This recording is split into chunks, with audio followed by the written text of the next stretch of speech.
All right, this is Jimmy over at Banking Bridge, and we're going to get started here in about 1 minute.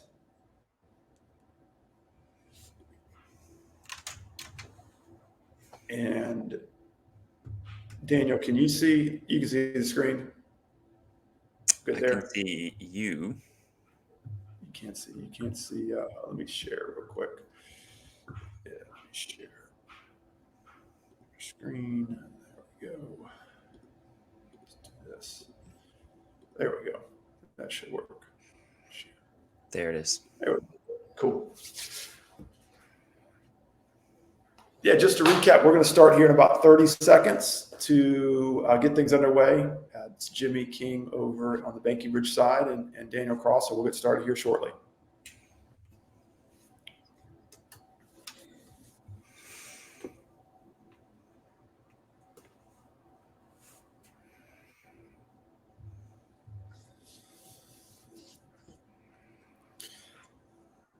All right, we'll go ahead and kick things off. Again, thanks for joining Jimmy on the Banking Bridge side, Daniel Cross today with Verse. Thought it was very timely. They had a lot of changes in August with SMS text compliance, text automation. A lot of our customers, lender partners are texting. It's the best way to communicate with people today. So wanted to bring in Daniel, talk a little bit about what's happening in the market, what's changed, how is that affecting lenders, how can you continue to win into 2022 or 2023, 2024. Just a little bit about Verse. They're doing almost 1 million conversations processed monthly. As you can see, they're pretty well known. Hopefully, if you're on the call, you know who those guys are, and doing some awesome things on the SMS automation, how you communicate with people in a compliant way. So Daniel is head of partnerships. Daniel, give us a little background on your side of things and what you work on. Yeah, thanks, Jimmy. Thanks for having me on. It's a great topic and obviously very timely. Yeah, Verse has been doing what we've been doing for almost 10 years. We started out in the real estate space, but have moved into mortgage about 4 or 5 years ago, and have since kind of grown into a bunch of other verticals too. So the more general description of Verse is that we're an AI platform for business conversations. So we're having AI powered conversations with potential customers, prospective customers, obviously all opted in customers. We'll talk about that today, or opted in prospects. But across the life cycle of a prospective customer to a current customer to follow-ups to review, solicitation, all the way through the customer journey. Verse helps to help businesses communicate with their customers, mainly via SMS, but also via email and queuing up phone calls. Awesome. Great to hear. And I think a lot of people on this call obviously are using text. So this will be a good call. So tell us, let's talk about the shift in the market, what's changed in August and September, and what you guys are hearing. Yeah, well, the big deadline, obviously, and I think it's on the next slide, but I can tell you kind of just how it used to be based, in terms of what we've seen happen. We actually used to be an omni-channel. We would call, we'd text, we'd do anything that worked, anything to get in touch with customers. We used to just essentially be a contact center. So before we became Verse, we were working on real estate leads and mortgage leads, but doing everything we could to get in touch. And we really doubled down on text messaging in 2019 when we built the AI engine for it. And at the time, SMS was obviously it's the most effective channel. It's the 98% read rate. It's what, if you get a text right now, regardless of where it's coming from, you're going to look at your phone, which, for email, you can't say as much, but it also, with something with great power becomes great responsibility. Like there was misuse, and people were starting to treat it. Businesses were starting to treat it as another kind of email spam channel, and the federal government took some steps to stop businesses from kind of misusing the channel. Essentially, they didn't want it to become like email, where you have you wake up in the morning and you have 23 texts waiting for you, and none of them are from people that you're interested in talking to. And so they started regulating the channel.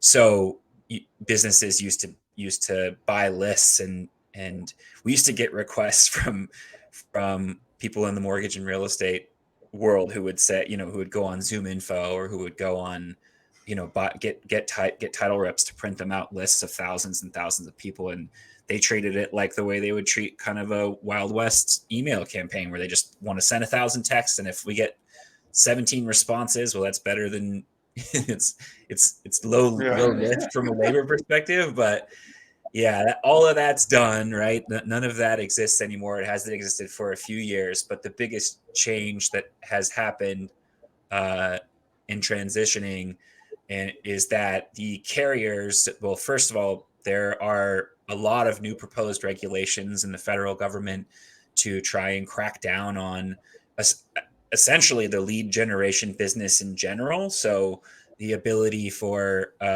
businesses to sell leads multiple times, for opt-ins to be more specific, so that when a consumer is, for example, looking up a product, that right now, as it is, if a consumer goes to a website and says they're interested, let's say in health insurance or something, when they put their information in, there's a little blue, link that's with the terms and conditions, and it could have partners listed that could receive that lead. And every time one of these lead generation companies would get a new partner that they were going to potentially sell the lead to, they would add it to that list. There'd be the tens of thousands of businesses listed. So when you were a consumer, that wasn't necessarily a great feeling, that if you put in your information for some information about, to receive more information about a health insurance, and then get 5 calls, and some of them from insurance companies and some of them from medical device companies. And so the federal government's trying to crack down on that happening.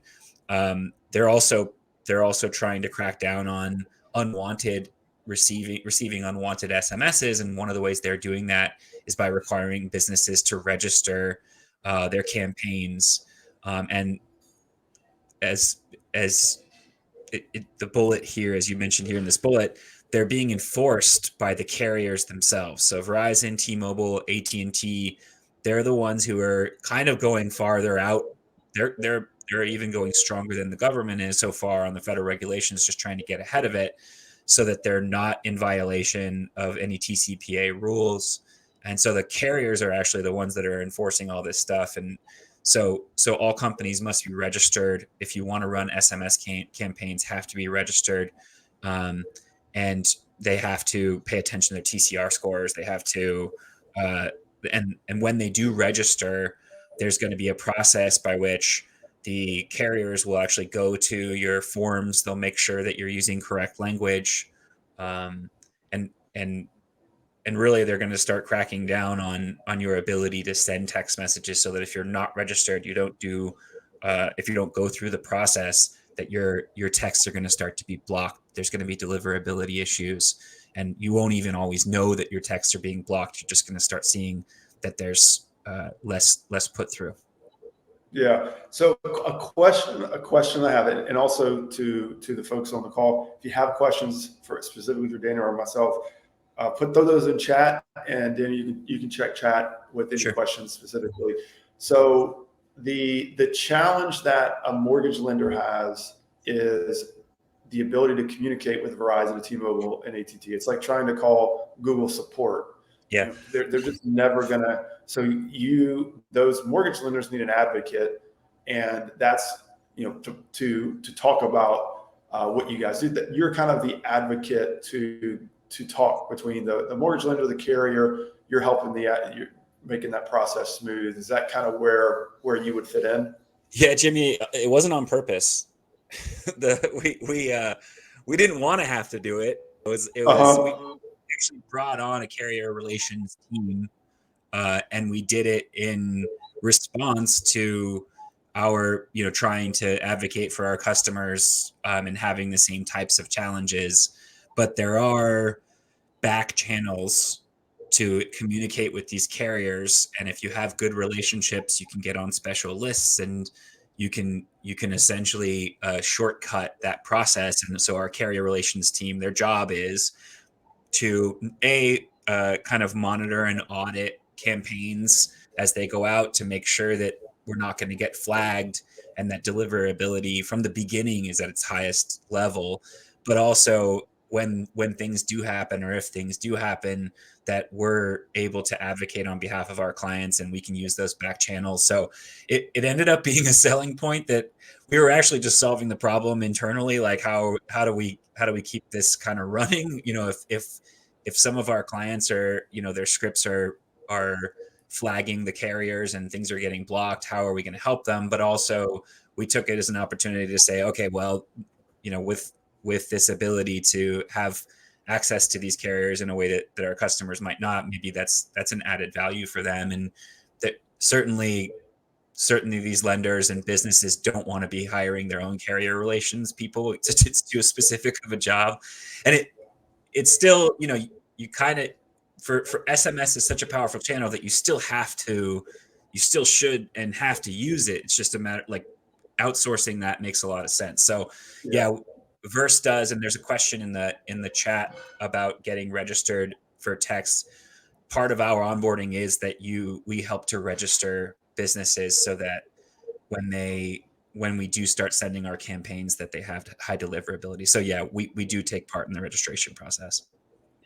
And we were specifically, maybe 2-3 weeks ago, we were working with a customer of ours, and he was, it was like September 3rd, and his whole world was falling in on him because he could not get his text messages to go through, and he was chasing this and changing the disclaimer, and they wouldn't accept it. So yeah, there is a lot of value in having something in place where you have an advocate that has that. So going forward, it's a couple of things you highlighted, but hitting on this, I guess you've got spam words that you've outlined. That's great. Talk a little bit about that. Yeah. So obviously the first bullet, make sure you're registered for A2P 10DLC. Even though the deadline has passed, you can still do it. It's going to take a little bit longer. There was a backlog before August 31st as well, so it was taking people a pretty long time. Part of our onboarding process, the first thing we'll do is go through registration, and we also go through scripting to make sure that we're not going to get flagged. One of those things is in the initial text messages, you're going to have to, you're going to want to pay attention to what the words that you're using, but I'll go in order for the bullets. Understanding your TCR score. So every business is assigned a TCR score. That's the campaign registry. And essentially it's like a trust score. How likely is it that you're going to be sending spam? And if you're an established brand and you've got language on your website that's on your consent forms that's clear, and they're actually, they go this far, Jimmy. They actually require that the colors for the buttons stand out, right? So if you're putting your terms and conditions, but it's a white background with kind of like light shaded white lettering, they'll actually call that out. Things like that.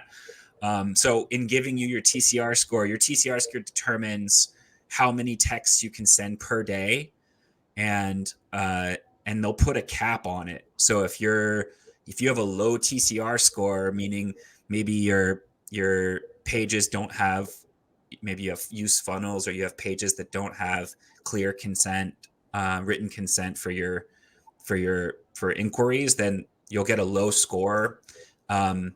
Also, you want to get that express written consent or opt-in. And so the idea of having 1,000, contacts that you uploaded from ZoomInfo or from a title company or something doesn't constitute express written consent. You can make phone calls, and I won't go into the legalities of phone calls. And again, I'll say I'm not an attorney either, so make sure that you've got all this sorted out on your end. But one of the big keys in making sure that your campaigns are successful and don't get blocked is that you get written consent from the inquiries or from the leads to make sure that they're okay with receiving text messages. But also you should include opt-out languages in all your first messages. So even if they've just filled out the form, they said they're interested, they check the box that said they're okay with receiving text messages, you still want to give them opt-out an opt-out opportunity on that first text message. They'll make sure that that's part of your campaign, or you'll be at risk for getting blocked there too. And on Yeah, those, so the first two bullet points, the 10 DLC, just so I know, and everybody else, I didn't know this, that's the 10-digit number that you are going to send text from. Is that right? yes, correct. That needs to be registered. And then the TCR score, did that exist before September 1st, or is that brand new? That's existed before September 1st, but people didn't pay attention to it as much. Not all the carriers are going to use TCR scores, and there are exceptions for that. But in general, part of our onboarding is to go find out what your TCR score is, so that we find out what the cap is on your ability to send text messages.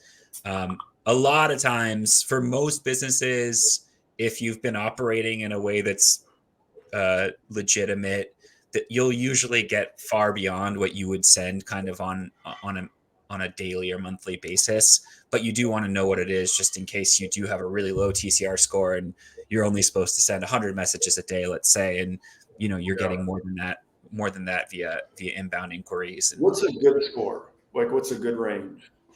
well, you definitely want to be over 50. If you can, you want to be over 50. But it good really determines. You could have a 90, which allows you to send 100,000 or however many. If you're a Chipotle or something. Like, I say that because I get text messages from Chipotle.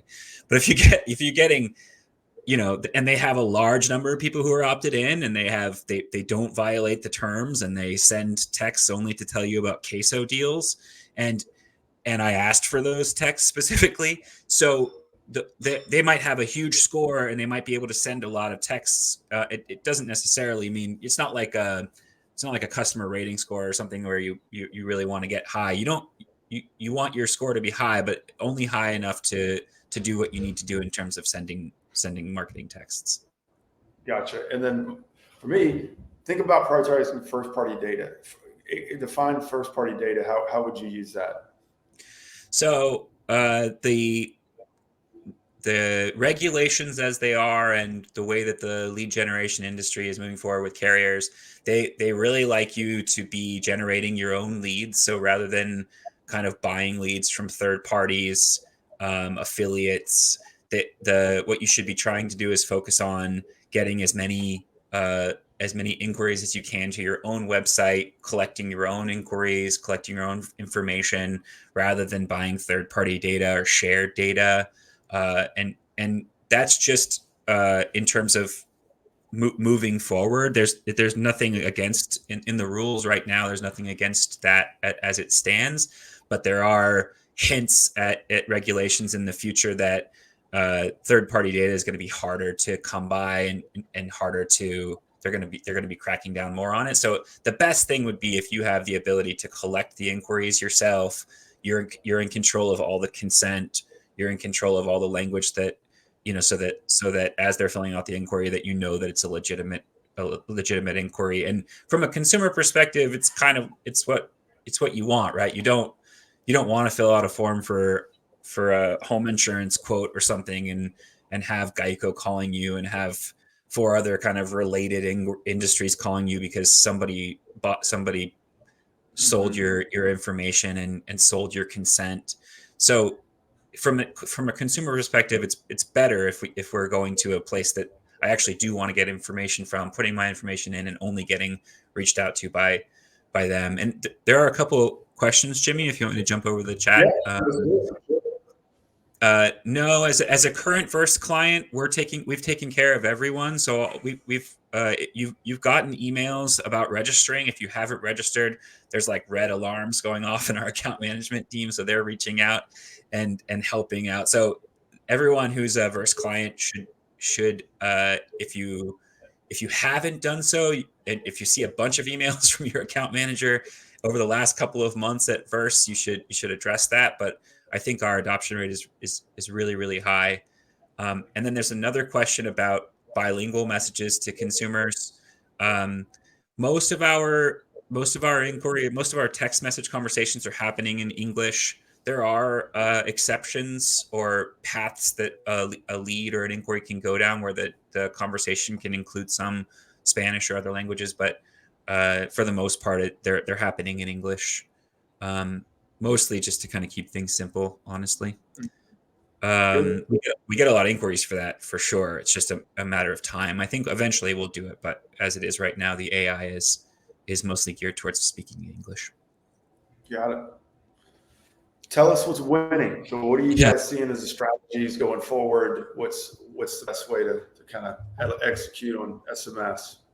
Yeah, that's a great. This is my favorite slide because this is where we add the most value. I think obviously being compliant's huge, but being compliant and ineffective doesn't really move the needle.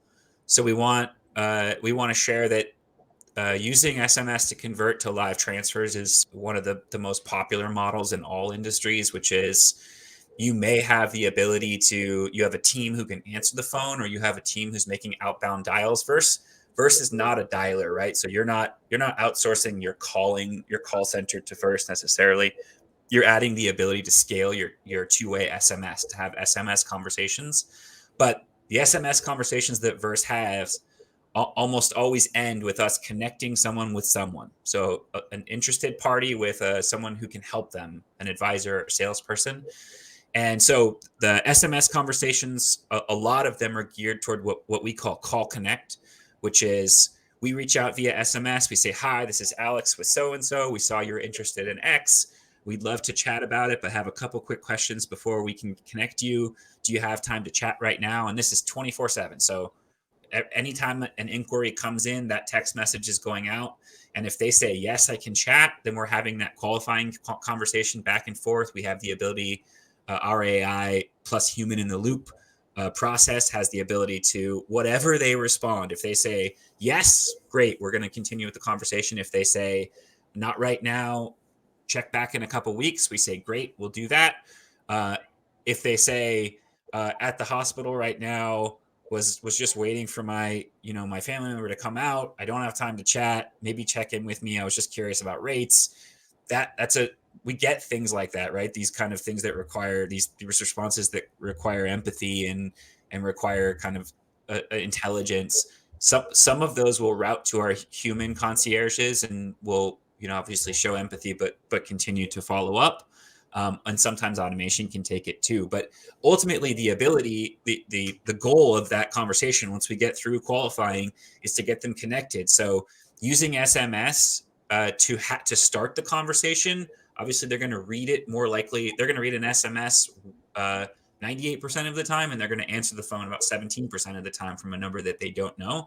So you're going to have way more success starting a conversation via SMS. But the real what everyone wants is the ability to talk to these customers, to talk to these clients, and get their story and be able to help them. So at the end of the conversation, once we've qualified, sometimes this takes 3 minutes, sometimes it takes weeks, but we've asked the questions that have them qualified, and then we're placing, once they say yes, that they're interested in talking on the phone, Verse places the outbound dial, and then their phone rings. So 30 seconds ago, via text, they said, yes, I want to call. And now their phone's ringing from the same number. And when they pick it up, it's IVR. So there's a little recording that says, we're really excited to talk with you. Press 1 to get connected to one of our agents or to one of our loan officers. And then they're pressing 1, and that's converting to an inbound call to the loan officer, which is tagged so that when the loan officer looks down at his phone, he or she sees that it's a Verse live transfer. And this is someone who's answered all the questions, wants to talk, is filled out an inquiry form, is completely compliant and giving consent, and now they're ready to pick up the phone and have that initial conversation. So that strategy is being used across the board. The biggest companies in mortgage are using it. The biggest companies in all these other verticals are using it too. It's huge for those who have the ability to take live transfers when with a contact center or with a team. The other winning strategy, this is since we started as a company, everyone who's interested in kind of using another channel, because everyone was calling, right? But using another channel to start reaching out to leads has a big pile of leads that they were unable to convert because maybe outreach system was outdated or they weren't able to convert for whatever reason. And so they're using a new channel. So SMS, two-way SMS is different than the one-way SMS where people are just sending kind of, text blasts, go fill out this application or don't forget about me kind of thing. Two-way is conversational. It sparks them to respond. And so they're using us with a new, it's a new number to do outreach to their database to ask if they're still interested, find out where they are in the journey. If they are interested, are they willing to get reconnected right now? And then we're turning those into live transfers too. So I should clarify all those throughout the entire journey of the database, right? So people who, some people have Verse on trigger so that when we're, they've had their calling team reach out for a day and then everything that doesn't get contacted goes to Verse and we do all the follow-up and continue to get them back on the phone. People that have, were responsive in the initial part of the conversation, but then fell off and they're sending to us after 30 days. People who filled out applications but never ended up doing anything. People who got part way through the application but decided not to finish. And we have campaigns for each one of those kind of use cases. And then even to post loan where they've already closed the loan and now a text message goes out that says, "We'd love your reviews. Please follow this link and rate and review me." Yeah. I mean, And it's then very powerful. Yeah, go ahead. Yeah, sorry, I was just going to say the last one is just that we're being used in concert with live calling teams. So we're not saying necessarily that you have to dump, fire your outbound team. That we work in concert a lot. So we're sending the SMS, we're handling the two-way conversations because it's really hard to kind of be working in multiple channels at the same time, and it's inefficient anyway. And our campaigns are optimized, so we're going to be doing the best thing kind of throughout day 1, day 2, day 3, and we're allowing the LOs to just focus on kind of what's in front of them and what's live and what's active. And so the calling teams are doing their calling. If they're able to make contact before we are and they want to qualify it, there's a stop contact button or a trigger within CRMs and the dialers that tells for us to stop, and vice versa. If they're calling but we're having a good text conversation and we're going to transfer the lead, the trigger on our end, once we qualify a lead, will stop the calling on their end. So that we're working together with teams. Sometimes we take over, we're able to help businesses scale so they don't have to hire more. And sometimes we take over small amounts of seats because we're doing an efficient job. But for the most part, we're actually just enabling the people who we're working with to do a lot more. And there's another question here, Jimmy, if you want me to grab it in the chat. It says, go ahead. Is there an issue using the main office number as the SMS number? And what's the best practice? If you've got, you mean I'm going to assume this is for the ATP registration. There isn't an issue. It'll follow the same guidelines that you're using through the carriers. I think it's great to have the same number that you're calling from be the same number that you're texting from.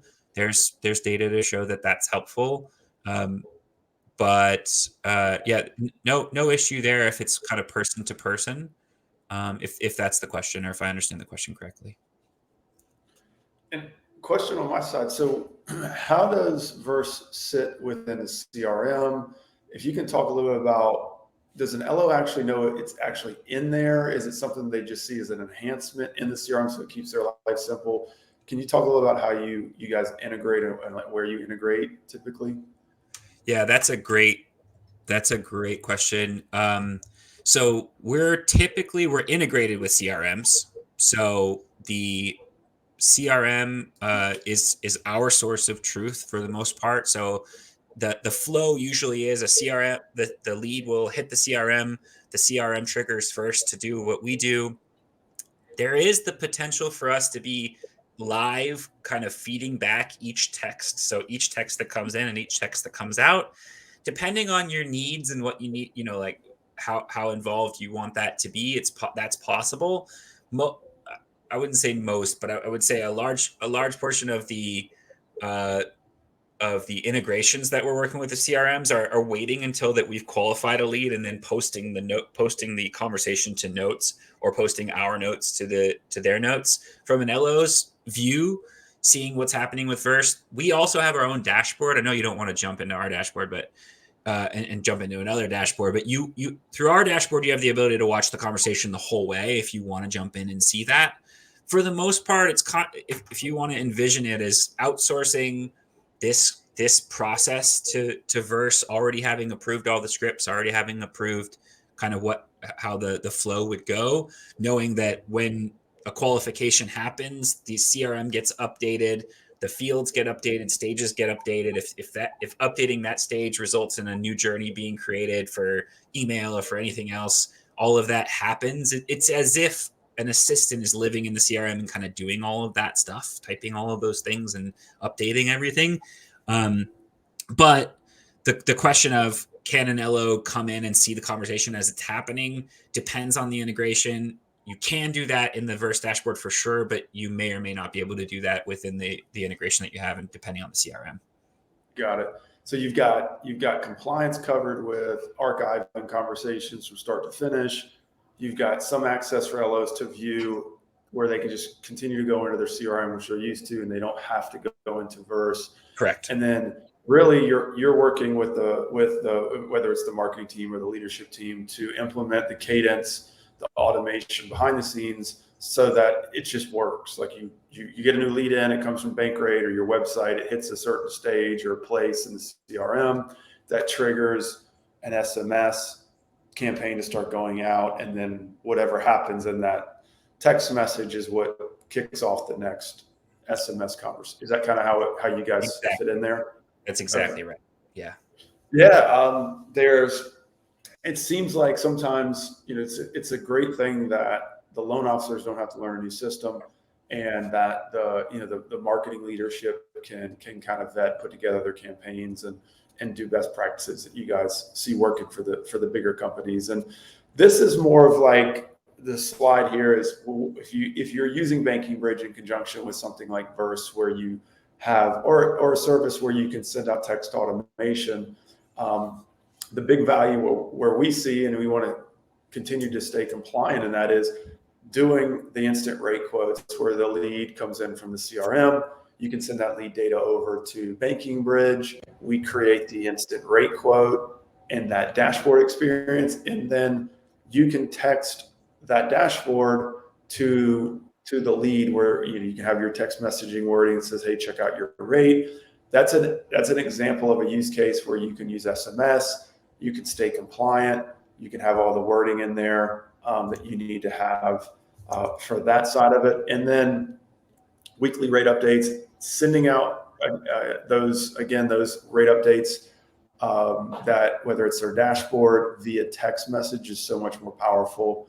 So wanted to provide just two use cases for how you could implement SMS in whether you're a broker, you're a mortgage lender, you're a bank, you're a credit union. How can you grow that? And then I think the key thing is just it's staying compliant. So, Daniel, anything in chat? Nope. Just Eric Vergara said, just want to say, utilizing Banking Bridge, Lead Funnel, and Verse Call Connect has been top notch for us. Keep up the great work, guys. So that's good. Thank you. So trends, you got trends probably on the SMS side better than I did. Email still relevant. SMS is it much higher engagement? Is that what you're seeing on your side? Yeah, I mean, we actually do. Part of our conversation engine is able to be. We can utilize that on different channels. So essentially, the same thing we do for text with asking questions and qualifying and getting connected can happen via email too, but the engagement rate's just a lot lower.